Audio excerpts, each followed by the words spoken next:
Une partie de jeu vidéo pour le pur plaisir, est-ce que ça peut être une activité productive? Hmm. On a tous cette image du jeu comme une pure distraction, un truc sympa, mais qui, au final, ne produit rien. Une perte de temps même. Mais est-ce que c'est vraiment si simple? C'est exactement le point de départ de l'article qu'on explore aujourd'hui. C'est une recherche de Julien Alvarez, Aurélien Libessard et Sylvain Audegon, et elle s'intitule «Le jeu non sérieux, une activité improductive». Ah oui. Et il s'attaque à cette idée reçue qui est vraiment tenace que jouer, ça ne sert à rien. Oui, parce qu'on a l'impression qu'il y a deux mondes qui ne se parlent pas.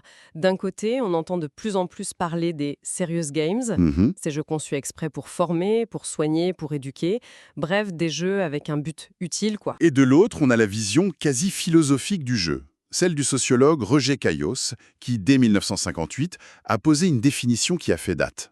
Pour lui, le jeu est une activité fondamentalement improductive. Improductive. Oui, il ne doit créer ni bien ni richesse.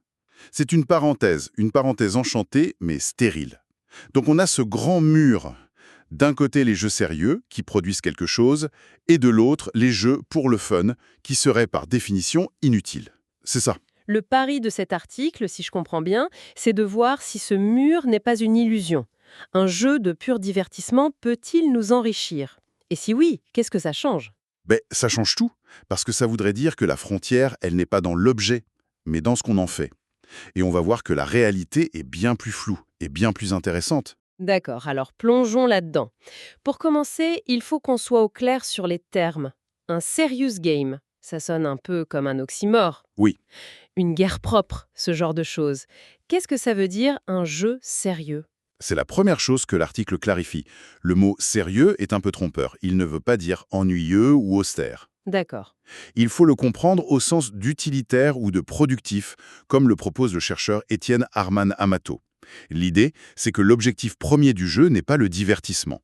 C'est un jeu qui a une mission, en quelque sorte. Il est là pour produire un effet concret sur le joueur ou sur le monde. Exactement.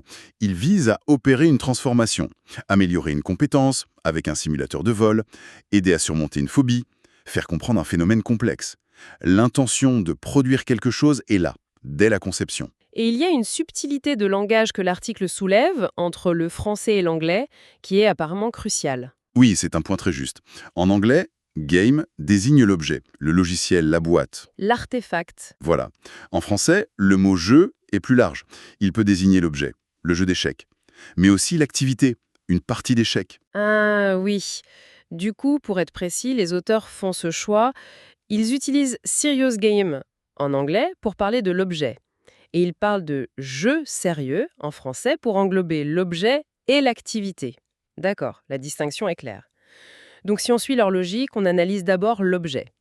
Est-ce qu'un concepteur peut créer un jeu et juste décréter qu'il est non sérieux, que son seul but est le fun et rien d'autre?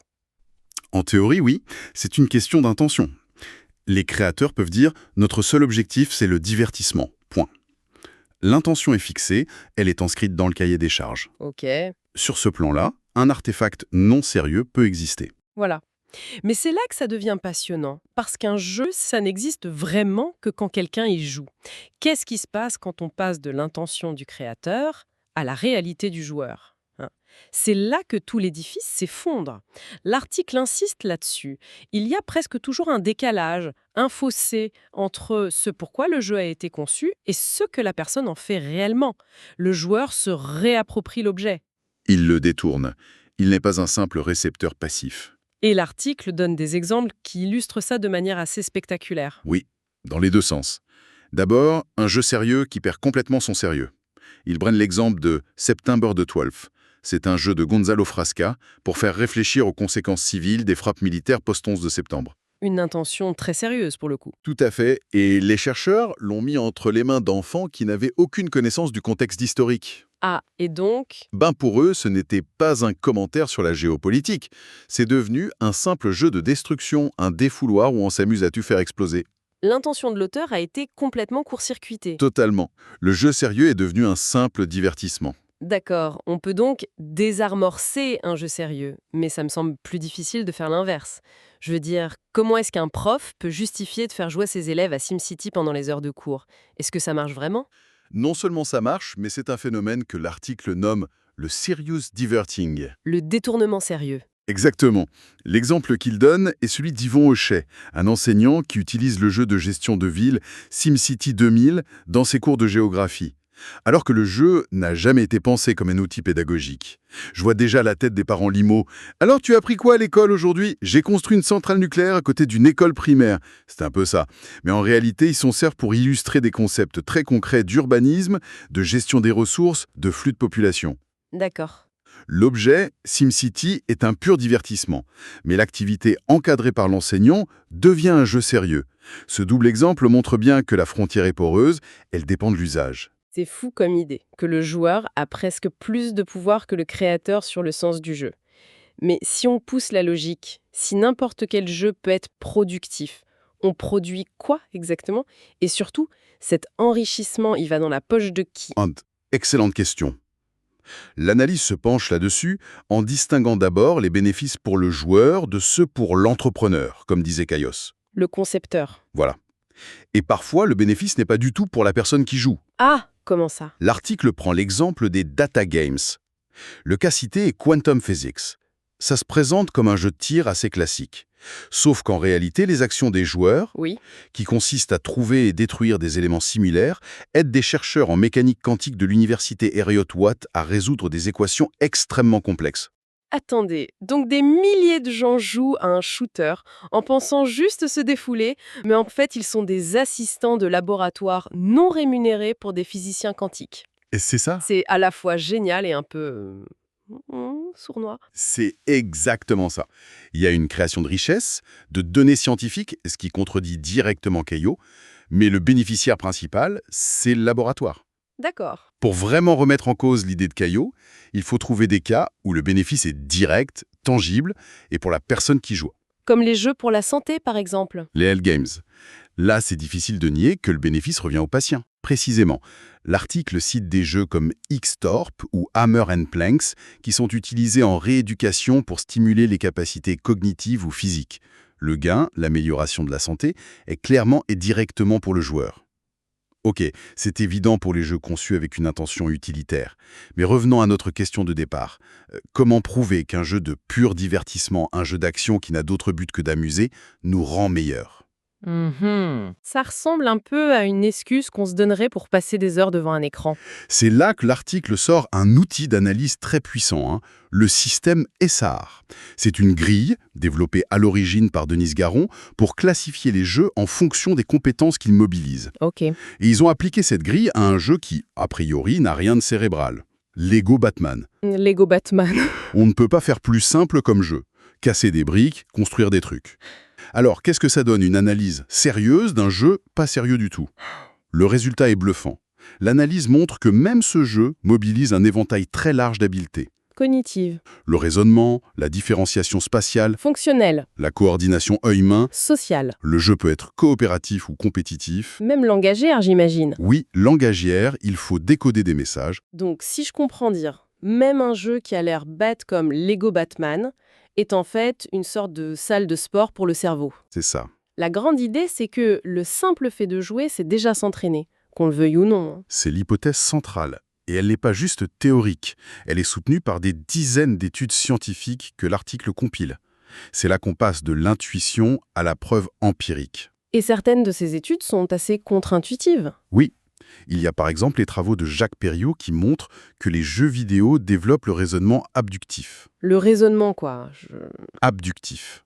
C'est la capacité à formuler la meilleure hypothèse pour expliquer ce qu'on observe. Il y a aussi des études sur les jeux en ligne massivement multijoueurs, les MMORPG.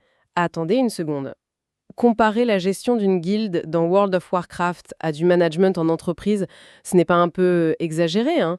On parle de gérer des elfes et des nains pour aller battre un dragon virtuel. C'est une objection légitime. Quel est le rapport avec un vrai bilan comptable ou la gestion des congés payés? Mais la chercheuse Hélène Michel, qu'il cite, a montré que les compétences de base sont les mêmes. Gérer des ressources, motiver une équipe hétérogène, résoudre des conflits internes, planifier des stratégies à long terme. Les enjeux sont virtuels, mais les compétences de leadership développées sont bien réelles. C'est incroyable. J'aurais peut-être dû mettre mes 500 heures sur WoW sur mon CV finalement. Vous auriez peut-être dû. Et ce n'est pas tout. Une étude très célèbre publiée dans Nature en 2003 par Green et Bavelier a fait un test. Ils ont pris des non-joueurs et leur ont fait jouer à un jeu d'action, Medal of Honor, pendant seulement 10 heures. 10 heures, c'est rien. C'est un week-end. Exactement. Eh bien, après seulement 10 heures, leur capacité d'attention visuelle s'était améliorée de manière significative. Oui. La capacité à repérer, suivre et traiter plusieurs informations visuelles en même temps avait augmenté. Et ce n'est pas nouveau.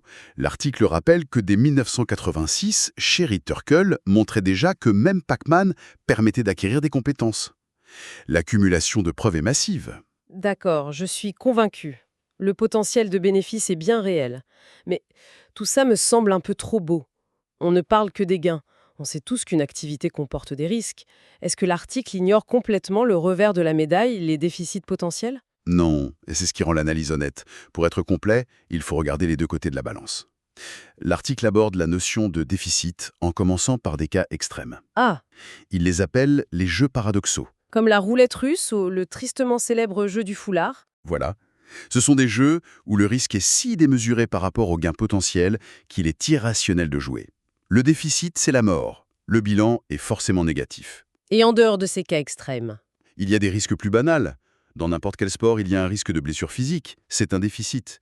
Sur le plan cognitif, l'article évoque un jeu de propagande qui pourrait transmettre des idées fausses. D'accord. Ou un jeu qui simplifie à l'extrême un phénomène complexe et qui au final crée plus de confusion que de compréhension. Bien sûr. L'idée finale, et elle est très forte, c'est que chaque activité de jeu présente un bilan. Un bilan potentiel de bénéfices et de déficits. Et ce résultat est rarement neutre, rarement nul. Il y a presque toujours un impact. Oui. Ce qui signifie que le jeu n'est jamais une activité frivole et sans conséquences. Ce que je retiens de tout ça, c'est que la distinction entre un jeu sérieux et un jeu de divertissement est un peu une fausse piste. Ça dépend surtout de l'intention du créateur, mais dans la réalité, c'est le joueur qui décide. C'est le premier point clé. Le second, c'est que l'idée de Cailloux d'un jeu stérile et improductif ne tient plus la route face aux preuves scientifiques. Mhm. Toute activité de jeu mobilise activement nos compétences, qu'elles soient cognitives, motrices ou sociales, et peut donc contribuer à les renforcer. Mais, et c'est le point crucial, cette productivité n'est ni garantie ni toujours positive. Il faut toujours considérer le bilan global avec les risques et les bénéfices. Jouer, ce n'est jamais anodin. Il y a un fait, une étude que l'article garde pour la toute fin, qui résume toute la démonstration de manière absolument parfaite. C'est une étude clinique qui a comparé les effets sur le vieillissement cognitif de deux jeux radicalement différents. Ah oui, lesquels? D'un côté, le fameux entraînement cérébral du Dr Kawashima, l'archétype du serious game, Oh oui, bien sûr. et de l'autre, le classique des classiques du pur divertissement, Super Mario Bros.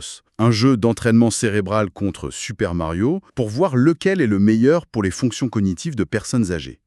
Mon argent est sur le Dr Kawashima, sans hésiter. C'est fait pour ça. Quel a été le verdict? Le bénéfice potentiel mesuré était plus important avec Super Mario Bros. Non! C'est une blague!